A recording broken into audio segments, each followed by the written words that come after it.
let us discuss the question. How did the NBA on NBC throwback broadcast work for you? How did it work for you? So I've got Pornhub, Electromagnetic, and Super Big Gulp. And we will combine all of these things together, and we are going to snap our fingers, is what we're going to do. Because I felt like snapping my fingers, like, what is going on here? Have I flashed back 30 years? Like, seriously. This game was a blowout, 49-point lead at one point for the Spurs, and yet that game was fantabulous. It was extra schmaltzy. I don't normally like schmaltz, but I enjoyed it. I enjoyed the schmaltz. I did. It was a trip down glory road is what it was.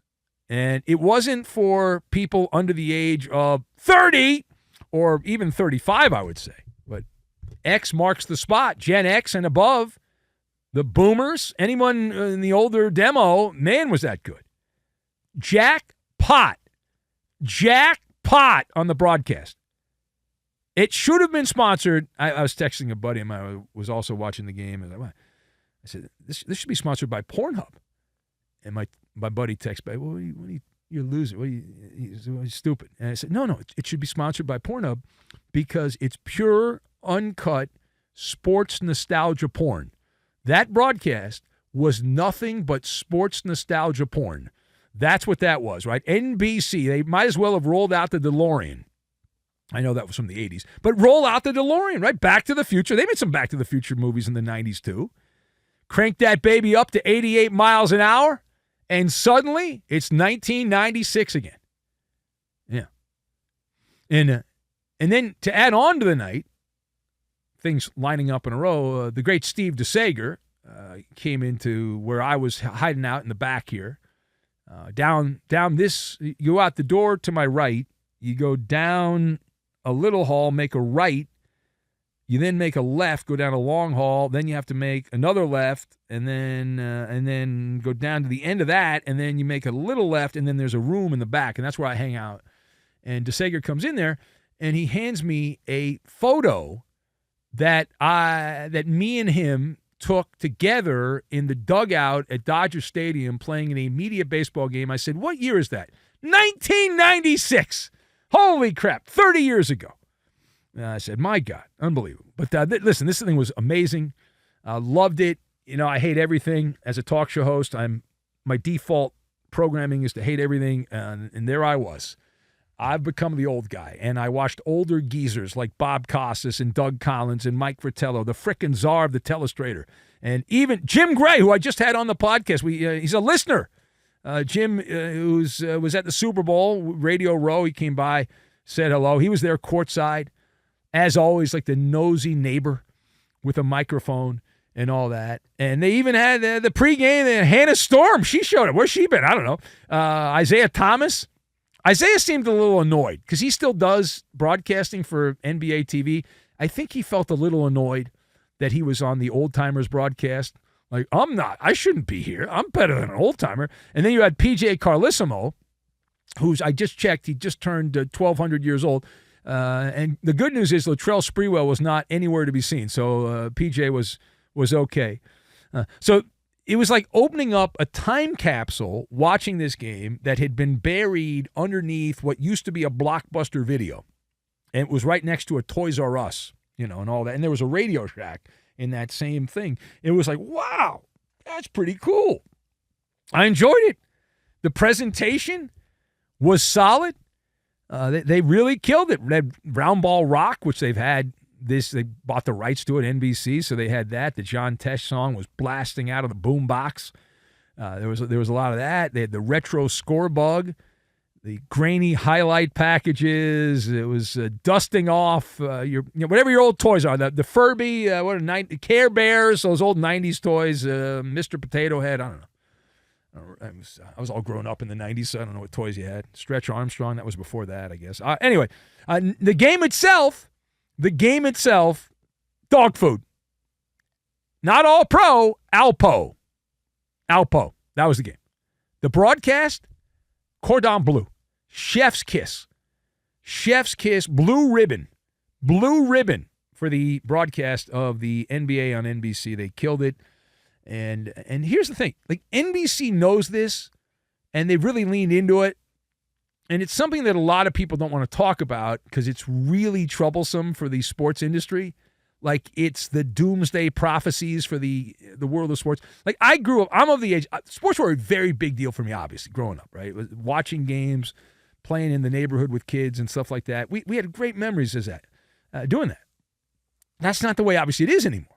And I know from doing the TV show for a couple of years and talking to people who are executives on that end, that the feedback I've gotten, they've told me, said, listen, most of the people that are watching these games on television are middle-aged and older. Young people don't sit down and watch games on television. Most of them don't. And they just watch highlights on TikTok or Instagram or whatever. They're not sitting down there and watching games. So they should do more of this. I think they will. We'll see what I can't believe the ratings are going to be any good. The game was terrible, but for middle-aged degenerates, it was amazing. It was like, wow, this is great. Loved it. Didn't want the night to end.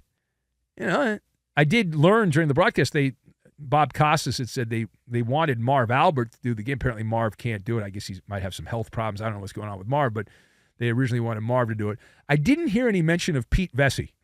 Very bitter Pete Vesey. Didn't mention I didn't hear, if it did happen, I didn't hear it. Maybe I was getting snacks. I might have been getting snacks while that was going on, but I didn't hear his name come up. He had complained that he wasn't part of the broadcast as well. So good job. They fed the right crowd.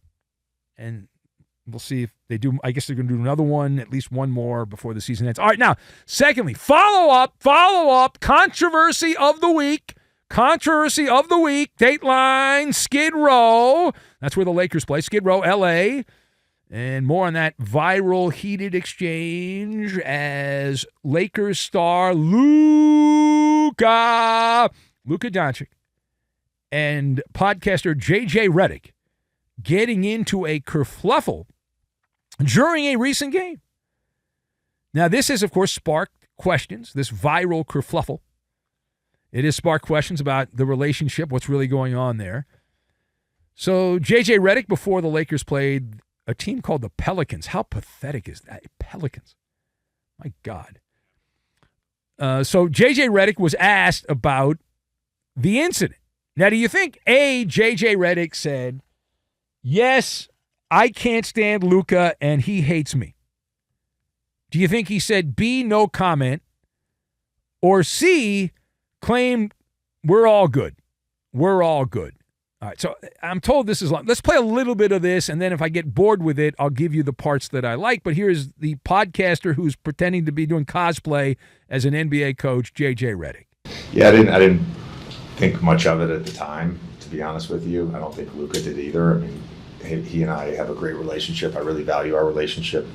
And I think those things happen, not every game, but they happen very frequently. And, sometimes you have to rehash them with a player or, as a teammate, sometimes it happens player to player. It's a competition. And, there's two guys here who, in this case, are trying to win a basketball game and be on the same page about stuff. And frankly, I talk about that's enough. That's it. Now, if you listen, there was a tell in that exposed J.J. Redick. And I don't know if the key parts of that are Redick. You heard it. He said, we have a great relationship and it's just competition. So the question, the Laker podcaster who's pretending to be the coach because he's buddies with LeBron, J.J. Redick says that, again, he's good with Luka and they have a great relationship. So how do you see it? All right, so this is obviously a DC situation, not DC Comics, a damage control situation, but there was something in the speech pattern of J.J. Redick that was a dead giveaway. J.J. kept saying the words, and that is a little glitch. When you say the words, when people say that, it's often because they don't know what they're talking about or they're making something up because they're lying and they're trying to remember what to say. I'm telling you. If you know what you're saying, you don't say, you know. Just like yabbit, the yabbit rabbit, you know, gotta go, gotta go. Yeah. So he's out there saying, Redick, hey, everything's great here with Luka. We're all good here. To quote Shakespeare, I like just making quotes up from Shakespeare because you can do anything. Shakespeare saying the fellow doth protest too much, methinks. Right? Methinks he argues far beyond what the moment required. So the giveaway was the you know. That was the giveaway. The purple and gold in general, and I saw this from some other stories that were bouncing around as I was getting ready for the talk show, what I call purple and gold electromagnetic force field that was activated, I found it nauseating. You can tell that there isn't something more going on, unless you can tell there's something more going on. It's called underlying tension. Underlying tension. Like Luka basically showed up the head coach of the Lakers on the court during a game, on camera, candid camera. And there's no other way to interpret that. There's no other way to interpret that. These guys know that the camera's always on them. It showed a complete lack of respect for the coach. And I'm not sitting here saying that Redick deserves respect. He didn't deserve to be the head coach of the Lakers. It's a joke he got the job. It's an embarrassment for all coaches. Total fraud, J.J. Redick. And he's proven to be a terrible head coach. With the talent they have, they're not very good. They're not a serious championship-level team. But that aside, the rules have always been you can yell, scream, and shout at your coach. You just do it behind closed doors. The fact that this went public, that cranks it up a couple of notches. They're at loggerheads during the game. Was it Jared Vanderbilt had to come over and be the peacemaker? I believe it was him. So doing it on camera, that's the tell. That is absolutely the tell. And there's PR garbage. The Lakers leaking to their useful idiots, circling the wagons and leaking to their useful idiots in the media. Everything's great here. Nothing to see. I'm not buying it for a second.